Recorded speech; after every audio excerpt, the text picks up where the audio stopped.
Hello guys. Last time हमने medicinal plants का study किया था। उसकी कुछ इंपॉर्टेंस देखे थे कि मेडिसिनल प्लांट्स कैसे हमें इम्पोर्टेंस दे सकते। इस टाइम हम शुरू करेंगे इकोनॉमिक जूलॉजी। मेडिसिनल प्लांट्स तक इकोनॉमिक बॉटनी था, अब शुरू करेंगे इकोनॉमिक जूलॉजी। कि जूलॉजी की बदौलत से हम इंडिया की इकोनॉमी कैसे राइज कर सकते, राइज कैसे कर सकते, बढ़ा कैसे सकते, with the help of different type of cultures, जैसे कि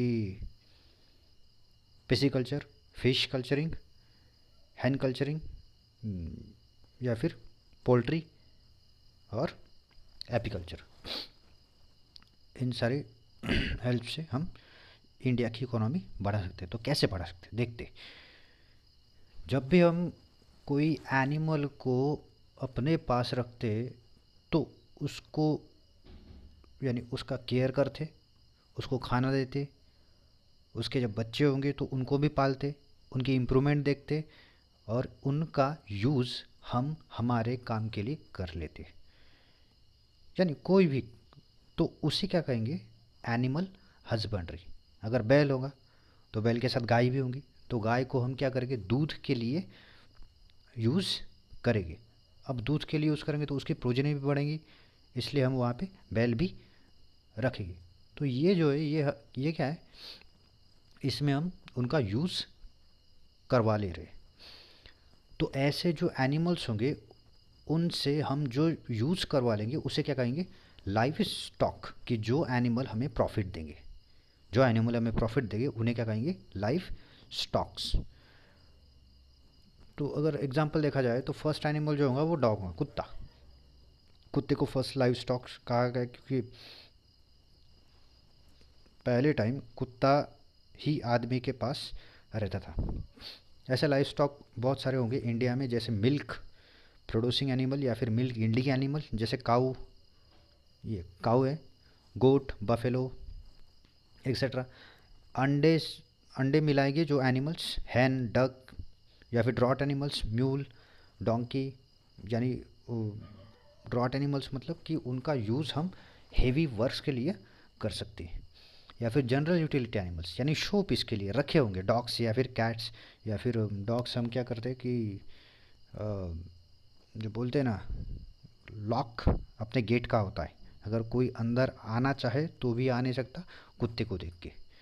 यानी ये एक सिक्योरिटी पर्पस भी हम इसे यूज़ कर सकते हैं।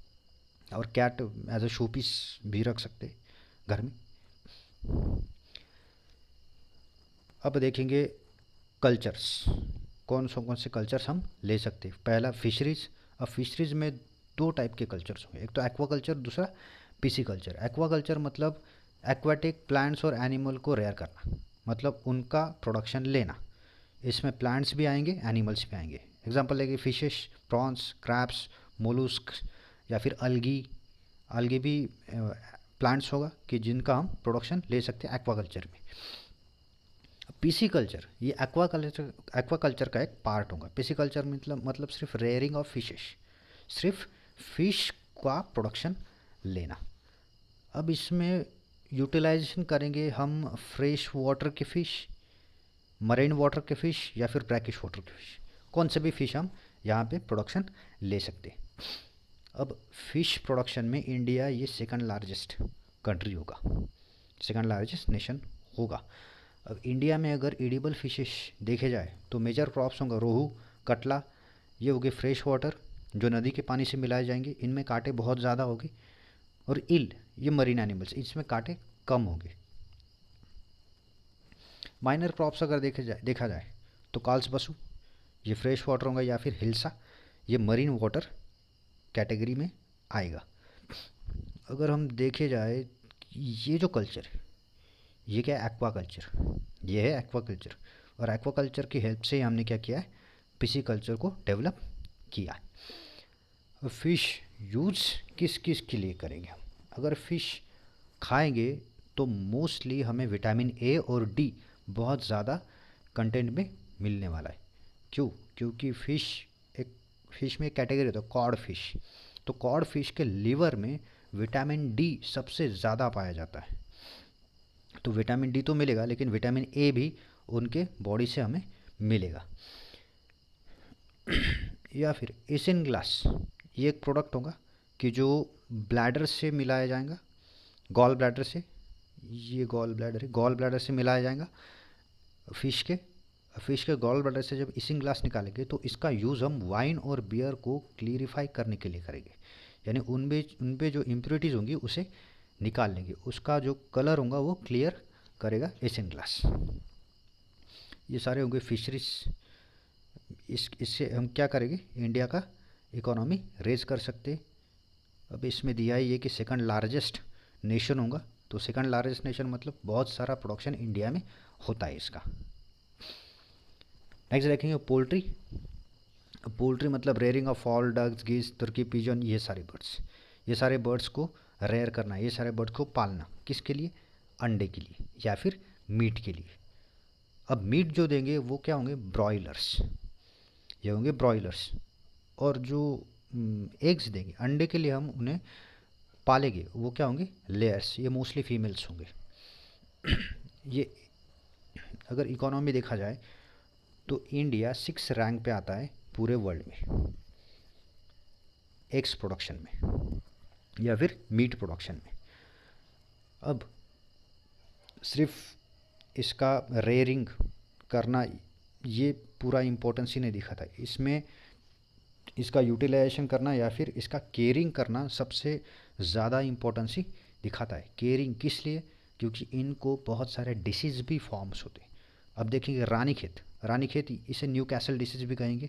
रानीखेत में क्या होगा कि ये जो फॉल्स होंगे, ये फॉल्स का मोर्टेलिटी, अगर रानीखेत हो गया तो मोर्टेलिटी रेट 98 to 100% होगा। मोर्टेलिटी रेट मतलब डेथ रेट, मरने का रेट। एक बार रानीखेत हो गया समझो ये ख़त्म, मर गया। इसमें क्या होता है, जो भी फाउल है वो फाउल क्या करता है, अपनी जो नेक है, नेक डाल देता है नीचे और मर जाता है।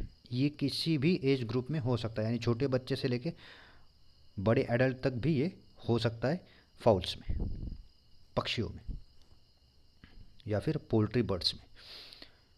नेक्स्ट देखें इन्फेक्शियस कोराइजा।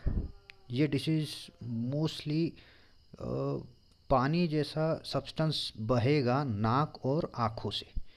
ये जो है, ये आँखों से कुछ सब्सटेंस बह रहा है और यहाँ पे उनका नाजल कैविटी होगा, उनसे भी ये सब्सटेंस बहेगा और गंदा बदबू मारेगा, फाउल स्मेल मारेगा।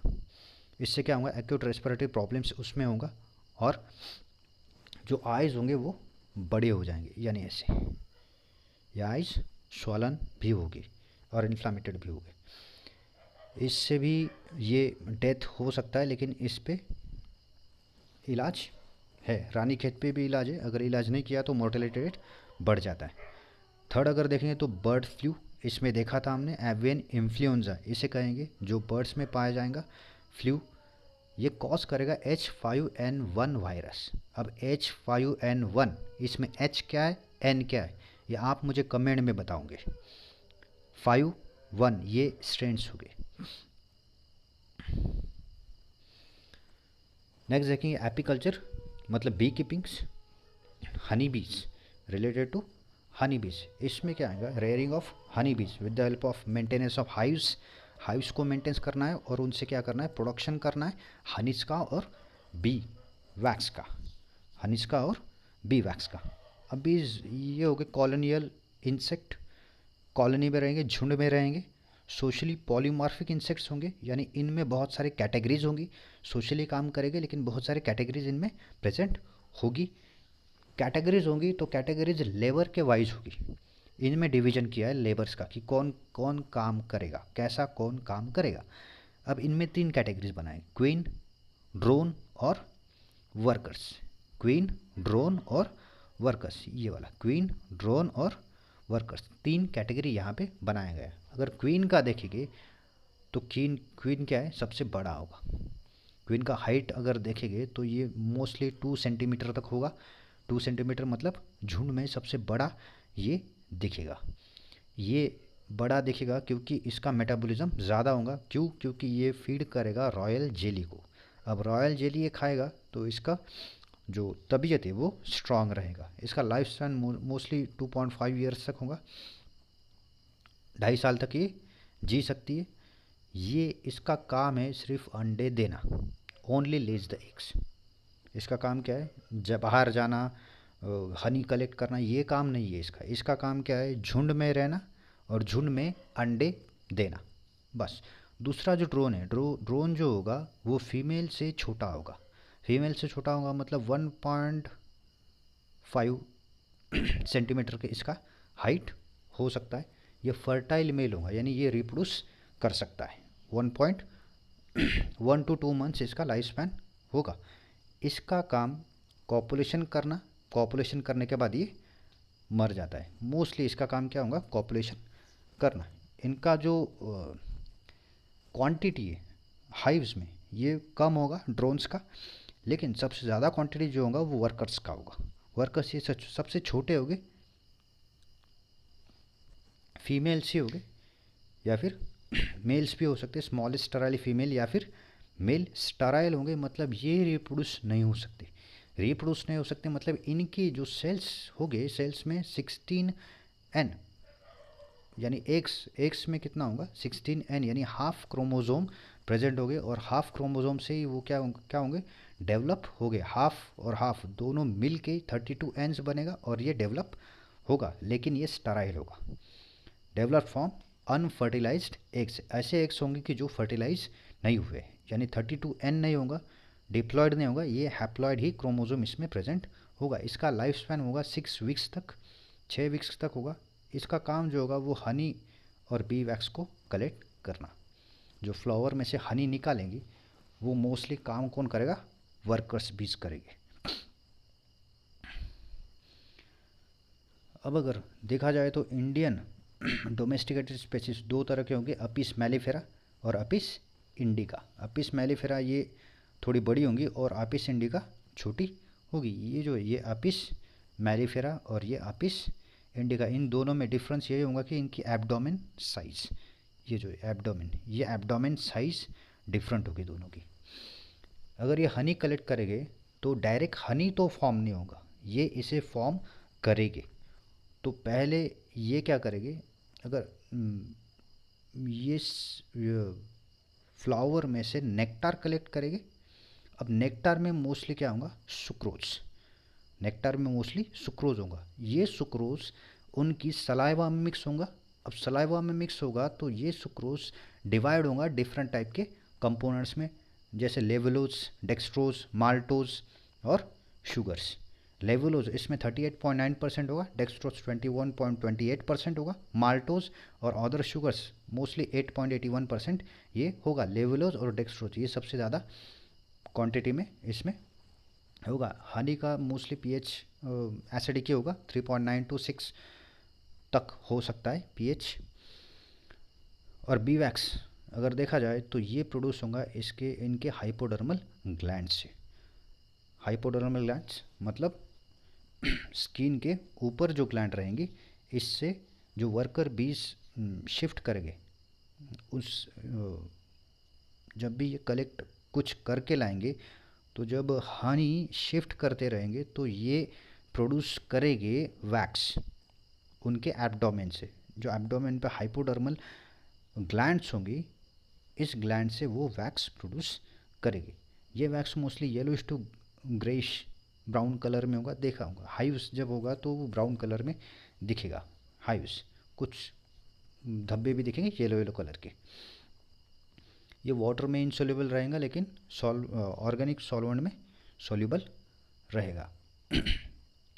इनके बहुत सारे इंपॉर्टेंस भी है, इकोलॉजिकल इंपॉर्टेंस बीज के। ये सबसे बड़ा ग्रुप होगा पॉलिनेटर्स का। ये सबसे बड़ा ग्रुप होगा पॉलिनेटर्स का। पॉलिनेटर्स मतलब एक फ्लावर से दूसरे फ्लावर तक पोलन ग्रेन शिफ्ट करना।